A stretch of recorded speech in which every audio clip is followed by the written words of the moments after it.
This is the 2020 Toyota Corolla Hybrid. With a powertrain pulled from the Prius, it's capable of over 50 miles to the gallon for less than $25,000. This is the Honda Insight Hybrid. It too can crack over 50 miles to the gallon for less than $25,000. Both are compact sedans with the latest safety tech and gadgets, but which is the better buy? I suspect this is going to be one of the quietest comparisons I've ever shot. So as I mentioned in the introduction, this new Corolla Hybrid actually uses the same powertrain pulled from the Prius. So that's a combination of a 1.8 liter naturally aspirated inline 4-cylinder engine along with a small electric motor. The result is a combined power output of 121 horsepower and just 105 pound-feet of torque. And when you factor in that this thing weighs right around 3,000 pounds, as you can imagine, it's quite, well, slow. 0 to 60 happens in about 9.5 seconds on a good day, but I suppose in the real world, how often are you really doing 0 to 60 sprints, especially in your inexpensive hybrid car? This seems sufficient enough for the daily drive, though I'm very curious to drive the much more potent Honda. Since I'm driving the Corolla first, I figured I'd set some ground rules in this car. So both of these vehicles claim they can do well over 50 miles to the gallon. I want to see what they do in the real world with someone who's kind of paying attention behind the wheel a little bit. So, to the best of my abilities, I'm going to try and drive very eco-conscious, right? I have my cruise control set at 65 miles an hour versus 70, 75, 80. And in the case of both of these vehicles, I'm going to try and take advantage of whatever technologies they have at their disposal to optimize the fuel consumption.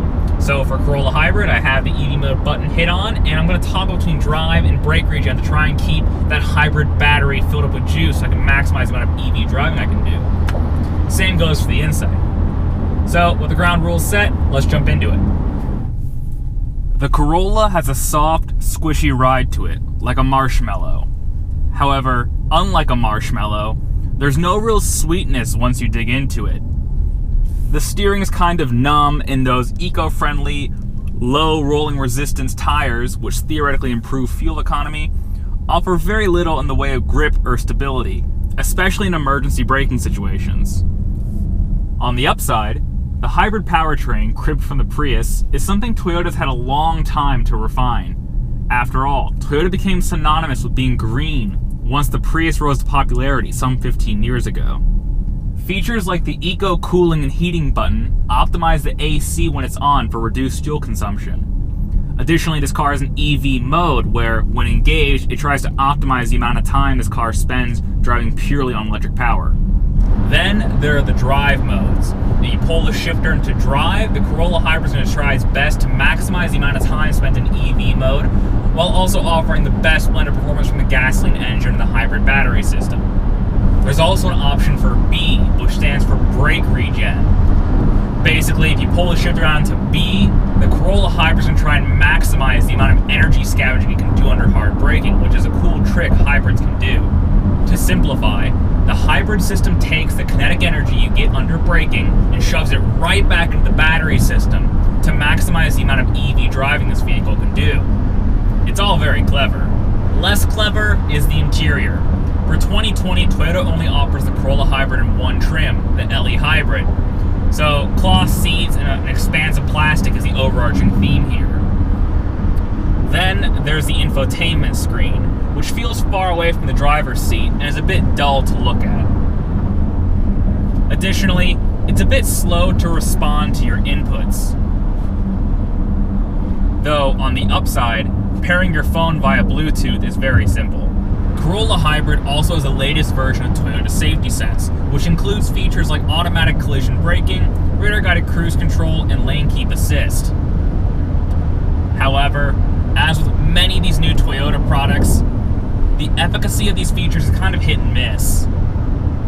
It all depends on the road conditions and surrounding traffic, especially for the lane keep assist, which tends to dart around in the lane.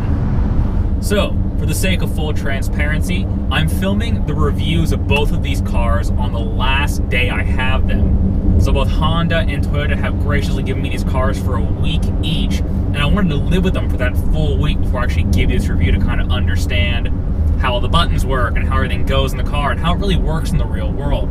So this is day 7 for the Corolla. I'm about to wrap up my final journey in this vehicle. and it's time to fuel this thing up. Rather amusingly, due to the supposed high MPG this thing is returning, it says we're doing 60 MPG overall average for the week. I've only used just over half a tank of fuel. So I'm gonna go fuel this thing up, get some MPG numbers, and then we're gonna hop into the Insight. So my week with the Corolla Hybrid is up. Toyota has a rep out on the way to come pick this car up now, so I went and refueled it. Now, after a week of driving, I did 396.1 miles, and it took just 6.5 gallons of fuel to get this thing back up to full. It's a real-world MPG figure of 60.9, which is massively impressive.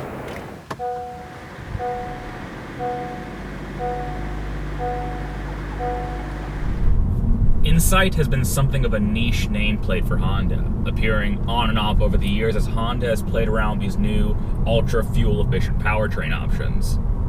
Now, Honda has positioned the Insight to replace the equally on and off again Civic Hybrid, because after all, this is effectively underneath the skin a Honda Civic. Unlike the Corolla, Honda offers the Insight in 3 trim levels, from LX to the mid-spec EX to this top-of-the-line touring model. The base LX actually undercuts the base price of the Toyota Corolla Hybrid, while the EX is about the same money. The Touring is about $3 grand more, coming in right around $28,000. In terms of styling, the Insight is the sharper car, inside and out. The interior layout of the Insight is more clever and easier on the eye. This Touring model also has additional niceties like heated leather seats. Additionally, the infotainment screen on this car is excellent regardless of price point.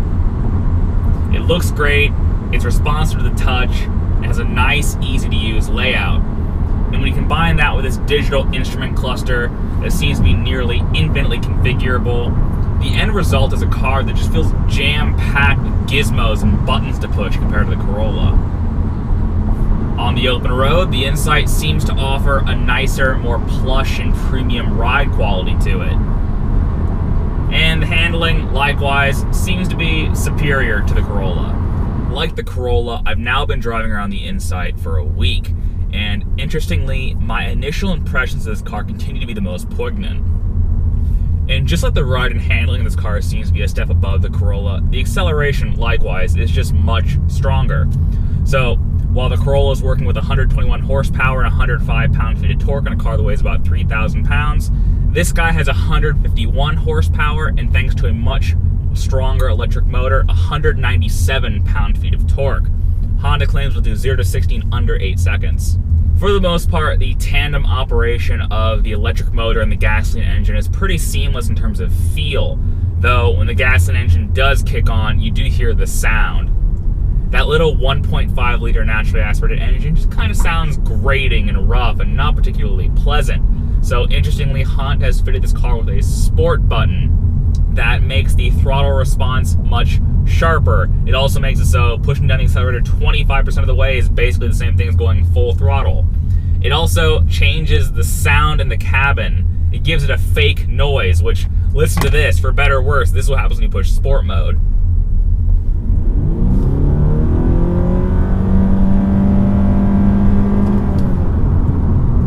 Isn't that odd? Now, like the Corolla, the Insight also has an Eevee Mode button, though Honda actually recommends you don't push it, because while it does try to make the Insight prioritize pure EV driving, the real world result is actually a slightly worse fuel economy, because it means the gasoline engine has to kick in after the fact to kind of recharge the battery back up. So my week with the Honda Insight has come to a close. In the end, I drove this vehicle 394.2 miles, which is nearly identical to how far I drove the Corolla. However, we're going to talk about EPA MPG numbers, because Honda has the Insight rated at 51 MPG city, 45 MPG freeway, and 48 MPG combined for this top-of-the-line touring model. Though in the end, this car returned exactly 51 miles to the gallon. So let's wrap things up. There's no clear winner in this comparison test, which is interesting. I figured the Insight with the superior options and styling and nicer everything would be the winner here, but the Corolla absolutely smashed this thing in terms of real-world fuel economy. So I suppose you have to ask yourself this: do you want the nicer car? If so, buy the Insight. The interior alone is worth it, especially with the optional touring trim. The extra money is absolutely worth it in the end. If you're on a strict budget and you simply want a car that's going to get excellent real-world fuel economy and cost next to nothing to run, then you have to buy the new Corolla Hybrid. As always, thank you very much for watching, and stay tuned for the next episode where I go do more fun things with cars.